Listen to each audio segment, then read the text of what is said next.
આજે લોકોને ગંદા પાણીની સમસ્યા છેલ્લા ઘણા મહિનાઓથી ચાલી રહી છે। વારંવાર રજૂઆત કરવા છતાં પણ એનું સોલ્યુશન ના આવતા આજે અમારે મોરચો લઈને આજે અમને આ ગંદુ પાણી લઈને અહીંયા આવવું પડ્યું છે કે આ લોકો આ રીતનું પાણી પીએ છે। તમે જોઈ શકો છો કે આ વિસ્તારમાં લોકોની શું હાલત હશે।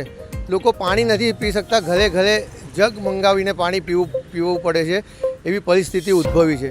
આ રજૂઆત છતાં પણ કોર્પોરેશનની ઊંઘ હજુ ઉડતી નથી, જેના કારણે અમને આ રજૂઆત કરવા માટે અહીંયા આવવું પડ્યું છે। આટલા વેળા લીધા પછી પણ પાણી વેળો અસહ્ય વધારો હોવા છતાં પણ પાણી તમે આ જે રીતે જોઈ શકો છો કે આટલું ગંદુ પાણી કે જે હાથમાં પકડવામાં પણ શરમ લાગે, કે એમાં ડર લાગે કે સાલું આ પાણીથી કંઈ નુકસાન ના થાય, એ પાણી લોકોને પીવું પડે છે।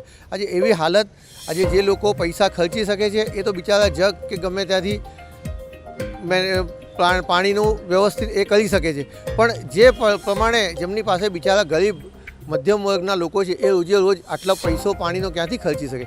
બાંયધરી આપવામાં આવી છે અહીંના કાર્યપાલક ઇજનેર દ્વારા, અને અમે 4-5 દિવસ હજુ રાહ જોઈશું, નહીં તો પછી ઉગ્ર આંદોલનની અમે ચીમકી ઉચ્ચારી છે।